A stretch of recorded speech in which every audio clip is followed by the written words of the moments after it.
Hello everyone, welcome to our channel. So ఖచ్చితంగా ఎకానమీలో వచ్చే ఒక క్వశ్చన్ వచ్చేసి నేషనల్ హెల్త్ పాలసీ 2017. ఇప్పటివరకు మనం ఏ ఎగ్జామ్లో కూడా ఇది టచ్ కాలేదు. సో 100% గ్రూప్ 2 ఎగ్జామ్లో ఈ టాపిక్ నుంచి టచ్ అవుతుంది. సో నేషనల్ హెల్త్ పాలసీని మనకు 2017లో పెట్టడం జరిగింది, అంటే తీసుకురావడం జరిగింది. అంత 2003లో మనకు నేషనల్ హెల్త్ పాలసీ వచ్చింది. 2011లో కూడా మనకు నేషనల్ హెల్త్ పాలసీ, అంటే పాలసీ కాదు, విధానం వచ్చింది. సో ఈ 2017 లేటెస్ట్ నేషనల్ హెల్త్ పాలసీ, దీనికి సంబంధించి చూద్దాం. ఈ నేషనల్ హెల్త్ పాలసీ యొక్క గోల్స్ ఏంటంటే ఆయురార్థం, అంటే యావరేజ్ బర్త్ లైఫ్ అనేది ఎంత ఉండాలంటే మనకు ప్రస్తుతం 2017లో 67.5 ఉంది. సో ఇది 70 సంవత్సరాలకు పెంచాలి.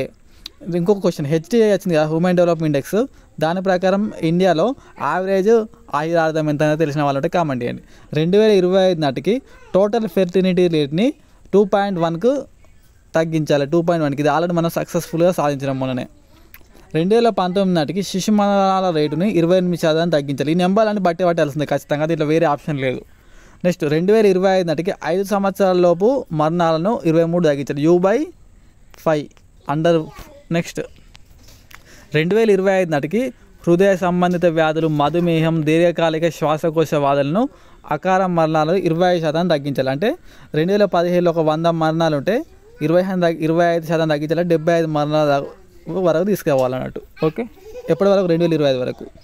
అదేవిధంగా 2018 నాటికి కుష్టి వ్యాధిని, 2017 నాటికి కాలాజర్ వ్యాధిని, వీటిని నిర్మూలించాలన్నట్టు. 2018 నాటికి కుష్టి వ్యాధిని, 2017 నాటికి కాలా ఆజర్ని నిర్మూలించాలి. 2047 నాటికి మనం సికిల్ సెల్ అనీమియాని నిర్మూలించాలని లక్ష్యంగా పెట్టుకున్నాం.